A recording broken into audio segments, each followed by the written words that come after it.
Imagine a sunny, typical morning in a big Brazilian city, where the daily hustle and bustle moves at a frenetic pace. People enter and leave establishments, always in a hurry, while the streets are filled with the incessant noise of traffic. Inside a popular supermarket, a seemingly simple scene begins to unfold. Dona Alzira, a black, elderly woman, enters with slow but steady steps. With her white hair and eyes that carry the wisdom of someone who has seen much in life, she is there to make an essential purchase: adult diapers. Dona Alzira is accustomed to this ritual. She lives alone, and the diapers are an essential item for her daily routine. Her movements are careful, and the fatigue on her face reveals more than just the passage of time, but also the countless challenges she has faced over the years. Yet, she is not easily daunted. Calmly, she heads to the diaper aisle, chooses the package she needs, and proceeds to the checkout line. The environment seems calm, but what will happen soon will completely change the tone of that morning. If you are enjoying this story and want to know what happens next, leave your like and subscribe to the channel so you don't miss the next parts. Also, leave in the comments which city you are watching from and share your reflections on this type of situation. Your participation is very important to us. In the line, right behind Dona Alzira, a man stands out. He is a policeman, about 30 years old, in uniform, and with a posture that demonstrates confidence. He observes the elderly woman in front of him with an air of superiority. His eyes scan Dona Alzira, who holds the diaper package firmly, and then a mocking smile appears on his face. The policeman, clearly feeling entitled to belittle that woman because of her appearance and what she was buying, does not hesitate to make an unnecessary and cruel comment. "Buying diapers, Grandma? Can you pay for them? Or will you have to ask someone to chip in for you?" he says in a low tone, but loud enough for everyone around to hear. The mockery provokes stifled laughter from some customers, while others look uncomfortable, unsure of how to react. Dona Alzira remains silent. She has been through many situations like this and knows that, at times, the best response is dignity. She does not lower her head, nor is she shaken by the comment. She simply continues waiting for her turn at the checkout, with her eyes focused on the attendant in front of her. The cashier, who until then was focused on scanning other customers' purchases, looks up and observes the scene in silence. He perceives the tension in the air but maintains a neutral expression, not revealing what he is thinking. The policeman, confident in his impunity, thinks his comment was just a harmless joke and has no idea who is really there in front of him. This story will not end as you expect, and the policeman will learn a lesson he will never forget. Keep watching to find out what is about to happen. And don't forget, leave your like, subscribe to the channel, and comment where you are watching this video from. Dona Alzira has always been a strong woman. Born in the interior of Bahia, she grew up in a simple community where she learned early on to fight for survival. She has seen and felt firsthand the challenges of being a woman, black, and poor in a society that did not offer many opportunities for people like her. She worked her entire life as a domestic worker, and despite having retired, Dona Alzira's life was never easy. She lost 2 sons to violence and now lived alone, surviving on her modest pension. The contrast between her life story and the young policeman behind her in line was stark. He was the type of person who had never faced great difficulties, and this was evident in his behavior. The son of a middle-class family, he grew up with privileges that Dona Alzira never had. Recently promoted in the police force, his impeccable uniform and haughty posture suggested a man accustomed to power and authority. He was someone who believed he was above others and often used his position to intimidate those he considered inferior. Dona Alzira, with her silent wisdom, had encountered many like him throughout her life. Prejudice was not new to her. She had heard racist comments, been mistreated, and underestimated many times. But that morning, while listening to the policeman's mockery, she knew there was something different in the air. She was not shaken because, despite her frail appearance, she was about to show that power is not always where it seems to be. While she remained calm, waiting for her turn at the checkout, the policeman continued to laugh and murmur insults. He seemed to enjoy the idea of intimidating the elderly woman. What he did not know was that Dona Alzira's story was one of resilience, and what he considered weakness was, in fact, the strength of someone who had endured the worst. The setting also contributed to the growing tension. The supermarket, one of the busiest in the city, was crowded that morning. The lines at the checkouts were growing, and the buzz of parallel conversations filled the environment. But around Dona Alzira and the policeman, people began to notice what was happening. Some customers whispered to each other, while others just watched, unsure of how to react. It was as if everyone was expecting something to happen, but no one knew what. Meanwhile, the cashier continued to observe everything in silence. The young attendant, about 25 years old, kept a calm, almost indifferent demeanor, but his eyes revealed a keen perception of the situation. He had worked at that supermarket for a few years and had seen it all. He knew that, in many cases, people like Dona Alzira were treated disrespectfully by those who thought they had some kind of superiority. However, he was not just any attendant. The detail that few knew was that the young cashier had a special connection with that store. He was the grandson of the supermarket owner, a man who had started the business from scratch and who always preached respect and dignity above all. His grandfather had taught him that everyone, regardless of their color, social class, or appearance, deserved to be treated with respect. And at that moment, the young man was about to follow those teachings in a way that would change the course of that story. The policeman, unaware of who was in front of him, continued with his disrespectful comments, and the attentive gaze of the cashier began to change. He knew he could not let that continue, and at the right moment, he would take action. But for now, he waited patiently, watching the events unfold. Dona Alzira, despite what was happening around her, maintained her dignity intact. She had faced much worse things in life, and that policeman, no matter how powerful he thought he was, could not shake her. She knew that, somehow, justice would be done, even if he did not know it yet. The tension in the supermarket was growing with each passing second. The policeman, not realizing he was in dangerous territory, continued with his disrespectful comments, believing there would be no consequences. "Come on, Grandma, buy that diaper before you need it right here," he mocked, drawing uncomfortable laughter from some around. Other customers, watching the scene in silence, seemed torn between the desire to intervene and the fear of getting involved in a confrontation with a uniformed policeman. After all, whom to trust when the very person who should protect is committing the aggression? The policeman clearly believed that, because he was in a position of authority, he could say whatever he wanted without repercussions. However, his confidence was based on ignorance of who was really around him. The young cashier, who had so far maintained a calm and seemingly indifferent posture, finally decided it was time to act.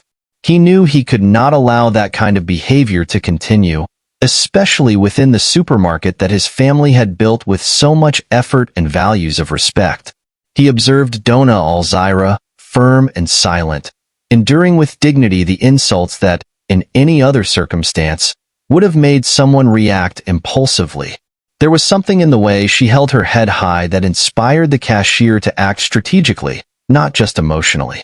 He knew that this situation needed to be resolved, but in a way that would deliver justice definitively. As Dona Alzira's turn at the checkout arrived, the policeman, already impatient, began to grumble even louder.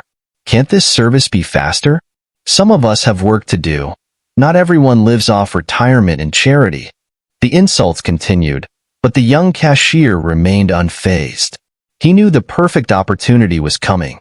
Calmly, he began to scan the diaper package, never taking his eyes off the policeman for a moment. With each beep, the sound seemed to echo in the silent environment that had formed around them. Everyone was attentive to that scene, awaiting the resolution that seemed inevitable. And then, finally, the young cashier raised his voice, breaking the silence he had created around them. "Sir, Dona Alzira's payment is already taken care of," he said. Cashier with a serenity that contrasted with the moment's tension. The policeman, surprised, raised his eyebrows and let out a mocking laugh. "Paid by whom?" The Sisters of Charity? He laughed again, confident he was in control of the situation. But the cashier did not back down. He maintained his calm, almost unflappable expression. "I paid," the cashier replied. His voice was firm but polite as he looked directly into the policeman's eyes. "She is a very special customer here at the supermarket, and we make sure to take care of people like her. So, sir, her purchase is already taken care of. You can continue your shopping if you wish, or you can leave the premises if you prefer." The cashier's polite yet firm tone was like a cold shower for the policeman. He was momentarily speechless, unsure how to react. This was unexpected. He was not used to being confronted, especially in such a subtle and respectful manner. "What do you mean? Who are you to say that?" he retorted, his voice losing some of the confidence it previously held. The cashier, maintaining his composure, responded without hesitation. "I am the grandson of the owner of this supermarket, and here, we treat everyone with dignity and respect, regardless of who they are. If you have a problem with that, I suggest you do your shopping elsewhere." His tone was controlled, but there was no doubt in his voice. The cashier was not just responding to the policeman. He was protecting Dona Alzira and sending a clear message to everyone present. The policeman, caught off guard by the revelation, could not hide the embarrassment forming on his face. The haughty and superior attitude from minutes earlier began to crumble. He looked around and realized that now all eyes were on him, waiting for his next move. The silence in the supermarket was almost palpable, and the young cashier, though maintaining a calm demeanor, clearly had control of the situation. Feeling the weight of the disapproval from those around him, the policeman tried to regain some pride. "This is a free country, and I can say whatever I want," he grumbled. But the strength in his voice had vanished. He knew he had lost the battle at that moment. "That's true," the cashier replied, without losing his composure. "But here, respect comes first." With those words, he ended the conversation, turning his attention to the next customer. The policeman, now visibly uncomfortable, stood still for a few seconds, still trying to process what had just happened. But he knew there was nothing more to say. Without a word, he turned and left the supermarket, defeated not by force but by dignity. After the policeman's embarrassing exit, the supermarket slowly returned to its routine. However, what happened that day was a turning point for many there. The incident left invisible but deep marks in the environment's dynamics. The young cashier, whose name was Raphael, began to realize that the firm stance he took against the policeman not only helped him protect Dona Alzira, but also created a ripple effect among other customers and employees. Dona Alzira, still shaken, approached Raphael after he completed the purchase.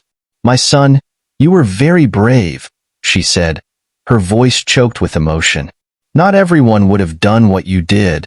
Raphael, in turn, just smiled and said, "You didn't deserve that. No one deserves to be treated that way."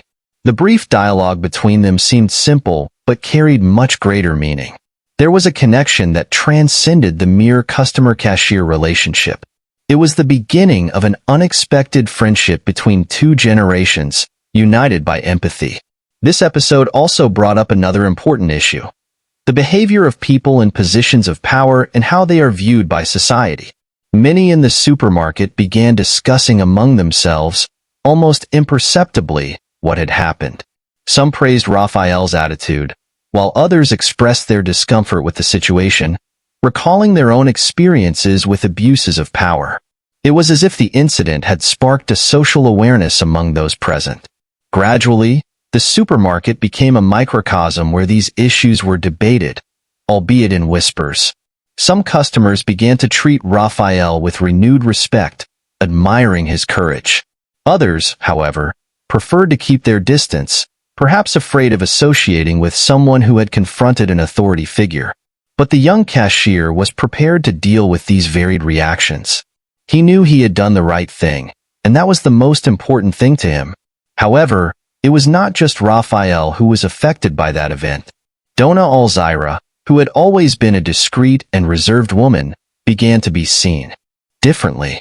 Many customers who previously did not notice her now made a point of greeting her, offering help whenever possible. It was as if the image of the elderly and frail woman had been dismantled that day, revealing a strong woman worthy of respect. Additionally, the story of the incident began to spread throughout the city, taking on a life of its own. The policeman's behavior became a topic of discussion on social media and WhatsApp groups. Some people questioned how someone in a position of power could be so arrogant and insensitive. Others, however, defended the policeman, claiming he was just joking. The polarization of society, so common these days, was also reflected in this supermarket microcosm. As the days passed, new layers of complexity began to emerge. The supermarket manager, who was initially not present during the incident, was informed about what had happened. He, who was also Raphael's grandfather, was proud of his grandson's attitude, but also knew he would have to deal with the potential repercussions. What if the policeman decided to report the supermarket or try to use his influence to harm them?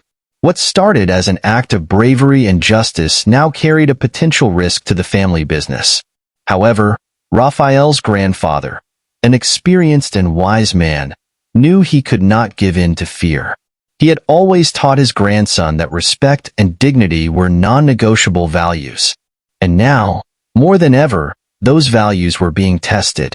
Determined to support Raphael and maintain the supermarket's ethical stance, he began taking preventive measures, such as ensuring all security cameras were working perfectly and instructing employees on how to handle delicate situations in the future. In light of this, Raphael also found himself dealing with his own reflections. Had he made the right choice by confronting the policeman? He knew deep down he had no doubts about the justice of his action, but the weight of the potential consequences began to haunt him. The fear of reprisals, both for him and his family, became a constant presence in his thoughts. But looking at Donna Alzira, who continued to frequent the supermarket with a smile on her face, he knew he had made a difference. The tension in the supermarket only increased as the days went by. Raphael tried to act normally, but the incident with the policeman had completely changed his routine. He noticed the curious glances and whispered conversations among customers, and it bothered him more than he would like to admit. His attitude was heroic, but now he was paying a silent price. Yet, he did not know that the worst was yet to come. One afternoon, while working, Raphael received an unexpected visit. The same policeman who had mocked Donna Alzira was back, but this time he was not alone. Beside him was another man, with a badge on display. The two headed straight to Raphael's register. The atmosphere in the supermarket changed instantly. Silence took over the environment as everyone watched attentively to see what would happen. The policeman, with a cynical smile on his face, began to speak. "So, you thought you could challenge me that time and get away with it, kid?" The man next to him, who identified himself as the local precinct security supervisor, looked directly at Raphael and said, "We have a complaint against you. Allegations of misconduct and defamation against a police officer." Raphael froze. He knew the policeman was using his authority to take revenge, but the impact of those words was devastating. The entire supermarket was in absolute silence. As the policeman continued to speak, Raphael felt a wave of indignation rising within him. How was it possible that he was being accused while the real aggressor stood there, free of any consequence? The policeman's disdainful look seemed to reinforce that, for him, this was just a power game. However, before Raphael could respond, something unexpected happened. Donna Alzira, who was in one of the supermarket aisles, saw the scene unfolding and, without hesitation, quickly approached. "What is happening here?" she asked, with a firm voice that did not match her frail appearance. The policeman looked at her, clearly annoyed by her presence again. "We're here to deal with this young man's inappropriate behavior," he replied arrogantly. It was at this moment that the turning point of the story occurred. Donna Alzira calmly took something out of her purse. It was a card.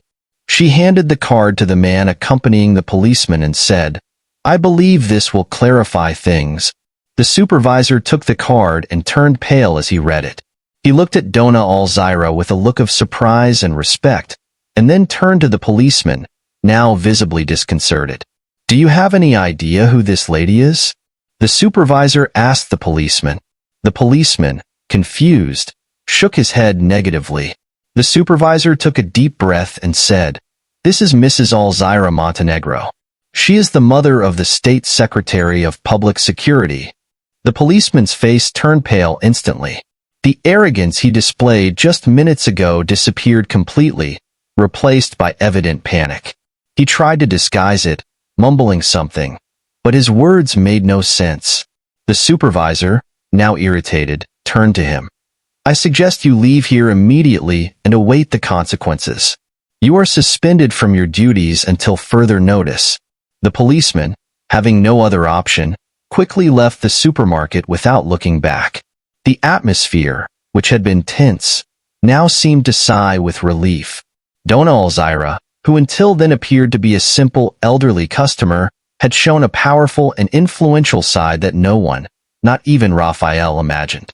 She was not just a defenseless elderly woman buying diapers, but a woman with connections and respect in high political circles. Raphael, still in shock from the turn of events, looked at Dona Alzira with a mix of gratitude and surprise. "I didn't know you were," he began, but was interrupted by a gentle smile from Dona Alzira. "Not everyone needs to know who I am, my son. The important thing is that you did the right thing. And when we do the right thing, sooner or later, justice always prevails." The supervisor, still holding Dona Alzira's card, turned to Raphael and, in a softer tone, said, "You're safe, kid. I'll make sure no unjust charges are brought against you." Raphael, relieved, just nodded in thanks. Dona Alzira's presence and intervention had saved him from a situation that could have ruined his life. As customers and employees began to return to their activities, Raphael realized that something had changed forever. It was not just about the policeman, but the whole concept of power and respect. Dona Alzira, who had always been treated as an ordinary person, revealed a strength and influence that no one expected. And Raphael, who had faced the consequences of doing the right thing, now had the certainty that, even amidst injustice, acts of kindness and courage do not go unnoticed. After the policeman's humiliating exit, the supermarket slowly returned to its normal routine. However, the impact of what had happened still lingered in the air. Customers whispered to each other, commenting on the impressive scene they had witnessed, and employees exchanged looks, clearly shocked by the unfolding events. Raphael, on the other hand, felt a mix of relief and anxiety. He knew that although the policeman had been expelled, the consequences of that day were far from over. The first significant reaction came from the supermarket manager, who approached Raphael shortly after the incident. "Raphael, we need to talk," he said, in a serious but understanding tone. Taking him to a more private area, the manager explained that, although he understood that Raphael had acted correctly in defending Dona Alzira, the situation could complicate things for the supermarket. "The last thing we want is bad publicity involving our employees and customers, especially when police officers are involved," said the manager, clearly worried about the possible repercussions. Raphael understood the manager's position, but a sense of injustice took hold of him. He had done the right thing, protected an elderly customer from discriminatory and abusive behavior, and now he was being admonished for it. The conversation left a bitter taste in his mouth. However, before he could respond, Dona Alzira, who was attentive to what was happening, approached again. "I heard the conversation," she said calmly, "and I think there's nothing to worry about. I'll make sure this supermarket is recognized for what happened here today." "You have nothing to worry about, Raphael." Dona Alzira's statement was more than a promise. It was a guarantee that Raphael was protected. With her influence, she could ensure that the incident was not only hushed up, but also that Raphael's correct behavior was publicly recognized. And she quickly fulfilled her promise. The next day, local newspapers began to publish stories about the incident, but the narrative that emerged was very different from what Raphael feared. The headlines focused on the heroism of a young cashier who had defended an elderly lady against the abuse of power by a policeman. Dona Alzira's name was not mentioned directly, but references to her powerful family were implicit. The media treated the case as an example of courage and social justice, praising Raphael's act. Reactions from the town's residents also began to surface. Many customers who previously looked at Raphael with curiosity or doubt now treated him with respect. "You did the right thing, kid," said one of the older customers. "Few people would have the courage you had." The compliments kept coming, both in person and online. The supermarket, which feared possible bad publicity, was now praised for having employees willing to stand up for justice, even in difficult situations. But not all reactions were positive. The policeman, still suspended, began spreading rumors around town about Raphael, trying to undermine his reputation. He claimed that Raphael had exaggerated the situation, that Dona Alzira did not need protection, and that it was all an attempt to publicly humiliate him. Although these rumors gained some support among the policeman's friends, most people saw it for what it really was, a desperate attempt to save his own image. Even so, the rumors affected Raphael. Although he was being praised by most, there was always that minority that questioned his intentions, and it bothered him deeply. "Did I do the right thing?" he wondered, recalling the events. But every time these doubts arose, he remembered the look of gratitude from Dona Alzira and the words of support she had said to him. Raphael was also not completely free from legal consequences. Although the policeman was suspended, he still had influence in the system, and there was an ongoing investigation into the incident. Raphael was called to testify several times, recounting the events with as much detail as possible. Each testimony was an uncomfortable reminder of the tension and fear he had felt that day. However, with the support of Dona Alzira and the positive media coverage, it became clear that Raphael was not alone.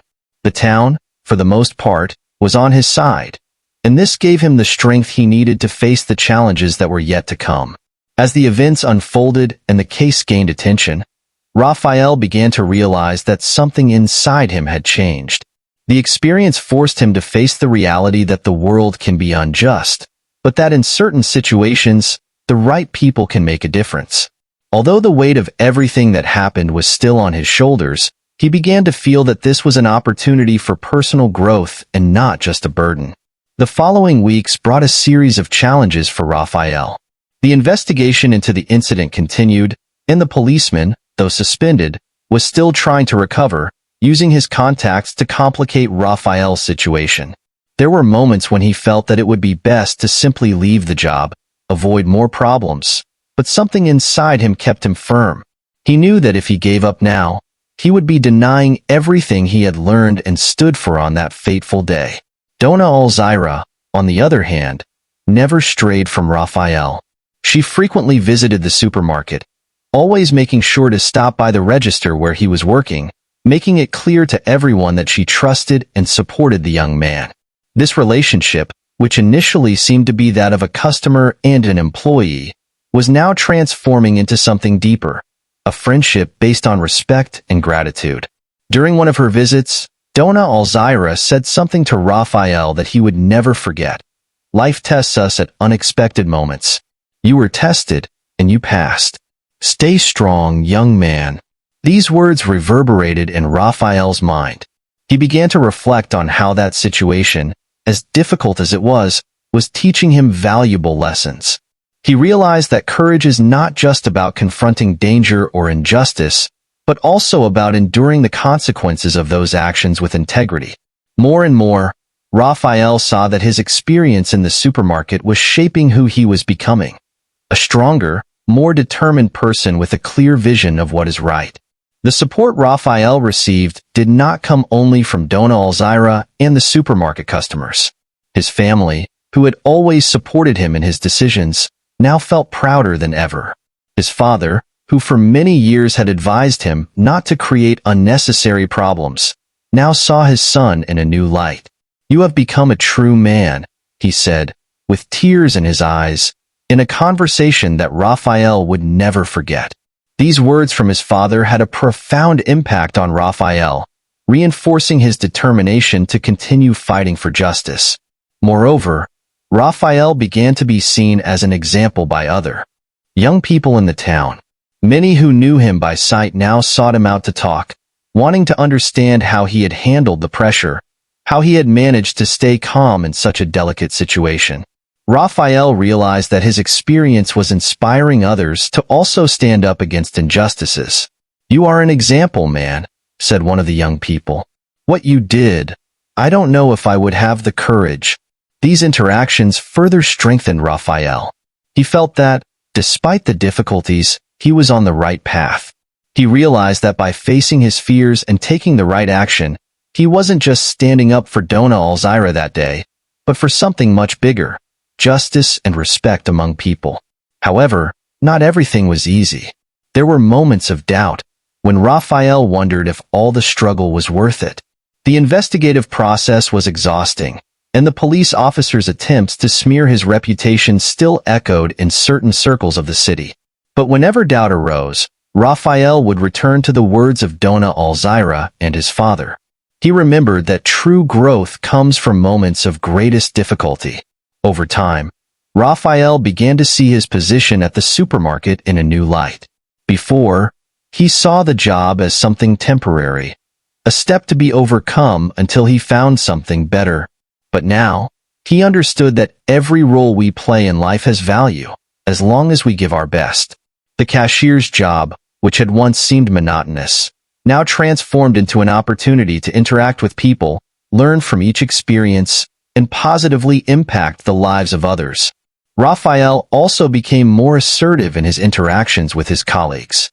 He had become a sort of informal leader, not just because of what had happened, but because people saw in him someone who wasn't afraid to face difficult situations. He began advising his coworkers, sharing what he had learned, and this brought new meaning to his daily life. As time passed, Raphael realized that the experience hadn't just tested him, it had shaped him. He was no longer the same young man who quietly worked at the supermarket checkout. Now, he was someone who was fully aware of the power of his actions and the importance of fighting for what he believed in, even when the consequences were difficult. The following weeks were marked by an atmosphere of growing tension. The investigation into the police officers' behavior continued, and the local media was more attentive to the case, bringing a new wave of attention to Raphael and the supermarket where he worked. The officer, now facing the possibility of being formally accused of misconduct, began using every resource at his disposal to clear his name. Influential friends within the police force and local figures began to interfere, further complicating the situation. Despite feeling the weight of these movements, Raphael did not let it distract him from his focus. He knew a decisive moment was coming. The pressure on him was immense, both at work and in his personal life, but there was a quiet calm inside him. It was as if he was mentally preparing for a confrontation he knew was inevitable. With each passing day, Raphael felt that something big was about to happen, a kind of climax in his journey that would change the course of things once and for all. Meanwhile, Dona Alzira continued to be a central figure in Raphael's life. She sensed that he was more tense, more focused than ever, and tried, in her own way, to offer him advice and support. "You've already been through the worst, my son," she said once, as she placed items on the checkout belt. "Now you just need to keep your head up and keep being who you are. The truth always wins in the end." These words comforted Raphael, but he knew that the truth wasn't always enough to win the toughest battles. It took more: strategy, courage, and, above all, resilience. The pressure increased even more when Raphael's lawyer informed him that the officer and his representatives were seeking a settlement to end the case amicably. "They want to avoid the scandal," said the lawyer. "They are willing to offer financial compensation and a public apology, as long as you agree to drop the complaint and not proceed with formal charges." The proposal put Raphael in a delicate position. It was a tempting offer. After all, it meant he could avoid more emotional strain and receive fair compensation at the same time. But something inside Raphael stopped him from easily accepting it. He knew this wasn't just a personal matter. It was a symbol of a bigger fight. Raphael spent days reflecting on the offer. He spoke with his family, listened to advice from Dona Alzira, and even from his co-workers. Everyone had a different opinion. Some thought he should accept the deal and end everything in the most peaceful way possible. Others, more idealistic, encouraged him to move forward with the complaint, saying that he had the chance to make a real difference in the system. However, Raphael knew that the final decision was his alone, and it weighed more heavily with each passing day. At the same time, the dynamics at the supermarket were also changing. His co-workers were paying more attention to his behavior, some admiring his courage, others concerned about the possible repercussions for the work environment. The manager, who had initially supported Raphael without hesitation, was now beginning to show signs of concern over the media exposure the case was generating for the supermarket. "We need to think about the impact on the company," he said in a closed-door meeting. "We're getting attention we didn't expect, and it could harm our image if not controlled." This increase in external pressure only reinforced Raphael's belief that the moment of decision was approaching. He felt that, soon, everything would culminate in an event that would not only define the outcome of his struggle, but also the path he would take in life. He had reached a point where he could no longer turn back, but he also needed to choose the path wisely. On a particularly difficult night, Raphael reflected deeply on his motivations. It was no longer just about defending Dona Alzira or fighting a corrupt police officer. Now, he saw that he was fighting for something bigger: respect, dignity, and a future where he could look back and know he did what was right, regardless of the consequences. That night, he made his decision. Whatever came next, he would be ready. The day of the trial arrived. Raphael was ready, with his decision made and his heart steady. It was no longer a matter of settlement or money. It was about justice. He knew the police officer would try to use every trick in the book to discredit him, but Raphael was prepared to face it all with his head held high. The courtroom was packed, with journalists, onlookers, and co-workers. The tension in the air was palpable. The police officer, always arrogant, entered the room with an air of superiority. His lawyers were known for defending influential figures, and everything indicated that he would do everything possible to get out of that situation unscathed. Raphael, on the other hand, was accompanied by his lawyer and Dona Alzira, who, despite her age, made a point of being there to support her friend until the end. "You're not alone," she said, holding Raphael's hand moments before they entered the courtroom. Her words echoed in Raphael's mind, giving him strength. The judge began the hearing, and within the first few minutes, it became clear that the police officer was willing to manipulate the facts. He claimed that it was all a misunderstanding, that he never intended to offend or humiliate Dona Alzira. He said he was just doing his job, and if there had been any misunderstanding, he deeply regretted it. But Raphael knew the truth, and he was ready to expose it. The decisive moment came when the supermarket manager was called to testify. He hesitated when questioned about the police officer's behavior that day. It was evident that the pressure exerted by some influential figures was affecting his version of events. I'm not sure if it was exactly as Raphael said," the manager stammered, trying to avoid direct answers. This testimony brought a wave of murmurs in the room, and for a moment, Raphael felt the ground slipping from under his feet. But he wouldn't give up. He knew that deep down, there was something that would change the course of that trial. When everything seemed more tense, something unexpected happened. One of the supermarket employees, who had witnessed the incident, asked to be heard. This employee, who had until then remained silent, fearing losing his job, decided that he could no longer stay quiet. "I saw everything that happened that day," he began, with a firm voice. The officer humiliated that lady for no reason, and Raphael was the only one who had the courage to stand up to him.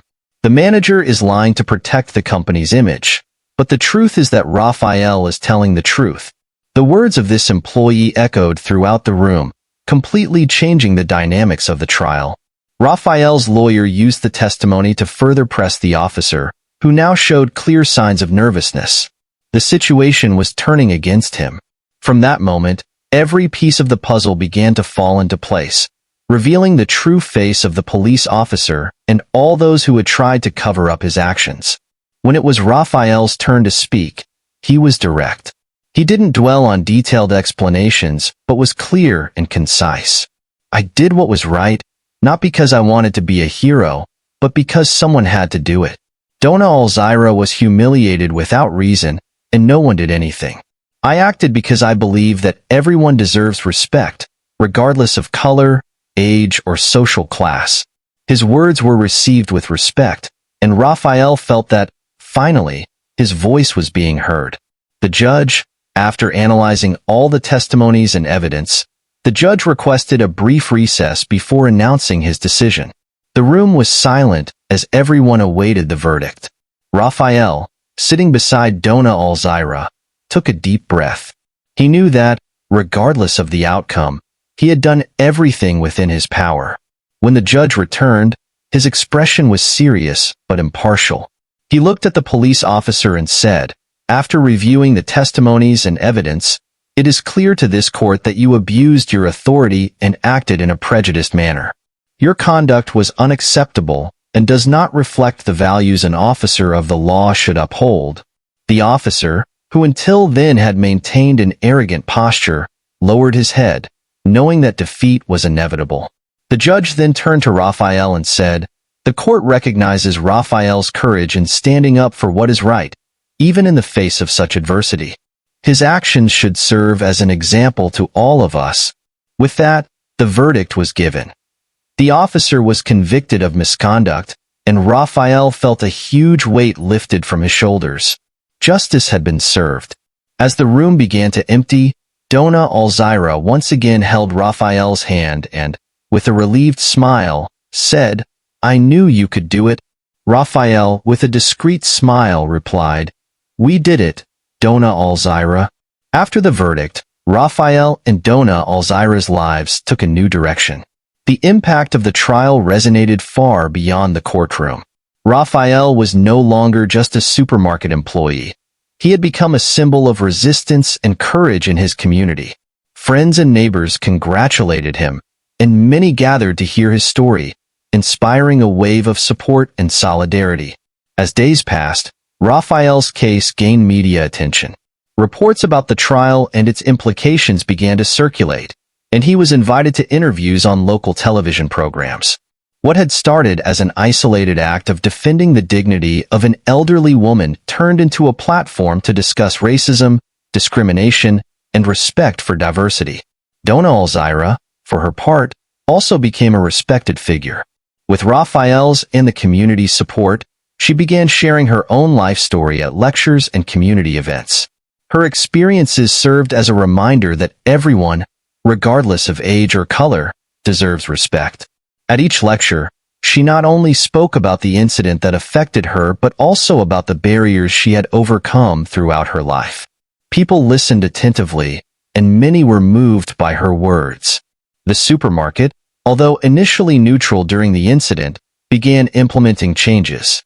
With pressure from the community and the stories being told, the manager decided to conduct diversity and inclusion training for all employees. The goal was to ensure that incidents like the one Raphael and Donna Alzira faced would never happen again. This brought a new work environment where respect and empathy became priorities. However, Raphael's fight didn't end there. He realized that his experience could help others facing similar situations. Together with Donna Alzira, he founded a non-profit organization dedicated to educating people about discrimination and prejudice, promoting workshops and events that encouraged dialogue between different communities. Raphael wanted the voices of those who had been silenced to be heard, and for stories of overcoming adversity to inspire others to stand up against injustice. As time passed, Raphael and Donna Alzira continued to work together, strengthening a friendship that became a source of mutual support. They organized community events, and with each new project, they felt they were contributing to a more just and equal society. Raphael reflected on the journey that had brought him to that point. He remembered the fear and insecurity he felt before the trial, but also the strength he found in friendship and solidarity. He knew that there was still much work to be done, but he was determined to fight for a future where every person, regardless of color or age, would be treated with dignity and respect. The fight for justice never ends, but the courage of one man and the determination of an elderly woman changed the course of their lives and inspired many others to unite in the pursuit of a more equal world.